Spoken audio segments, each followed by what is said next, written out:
So here we are on the KLR, packed tightly in Bickleton, Washington. Windmills off in the distance there spinning. So this has to be one of the more isolated towns in Washington state, I think. It's in eastern Washington. It's up on a plateau above the Columbia River.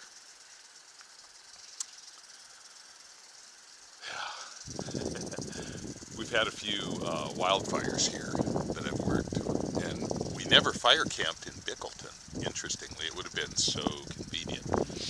But they built a new high school, so now there's a gym and a field to stay at, you know, set up fire camp. But gosh, we had to drive like 30 miles of winding, crazy road to get here every day.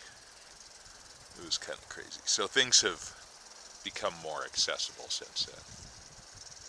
But, yeah, I'm on my way down to the John Day country in eastern Oregon for some riding. So that should be fun. On the KLR, we're going to do a little dual sport riding. It's probably nothing too crazy. But, yeah, for a long weekend. Fun is that. So there's the KLR. I'm just kind of taking a little lower back break. And I thought I'd do it at one of these windmills. Oh my gosh, you do not get the scale of this until you're under it.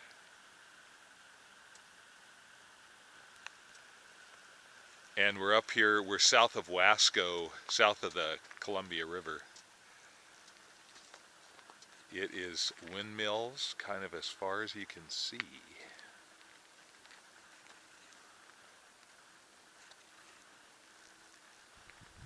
Especially down here, looking north towards the Columbia, where it's a little windier, I think.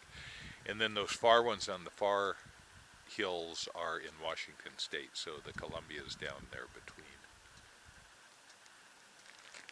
Pretty amazing. I mean, pretty. We had a fire one time up by Bickleton, and we were underneath these. We were on night shift, and the fire was burning, and then the windmills would glow from underneath, that kind of orange glow. And, you know, you'd hear this.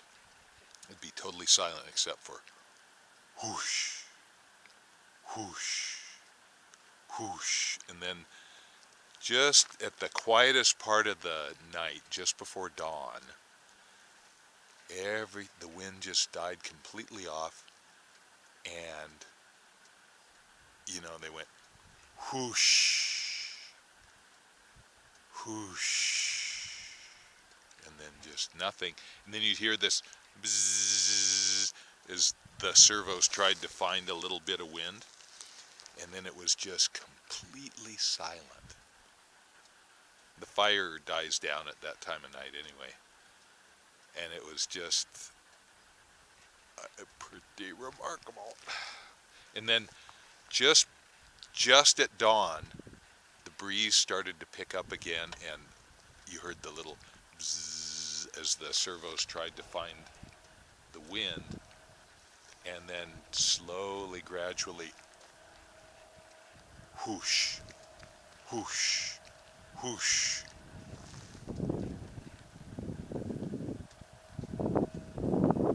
Just like this one, I think, is turning around, looking for wind.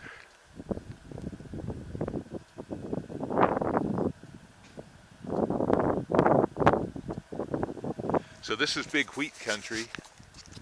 It's one of these magnificent western landscapes. Now you might say spoiled by all these windmills, but I don't think so. I mean, it's just a remarkable thing. So these farmers who are just kind of scraping by now are doing really well with these windmill leases. So who would have thought this desolate,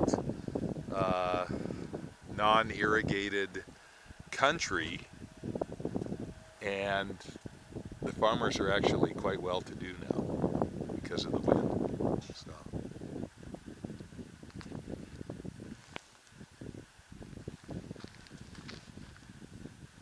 See, now these have kind of stopped for some reason. The farther ones are spinning pretty good. Huh. Who knows?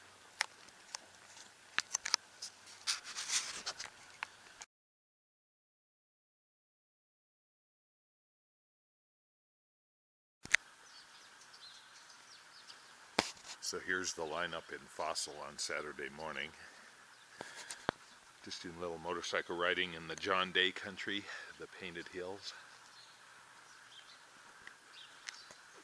The store, Fossil Canyon. The church on the hill. So, yeah, we'll see what kind of riding trouble we can get into. Dual sporting.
So Hale Ridge Road and Buttermilk Canyon. Buttermilk Canyon was spectacular. What a great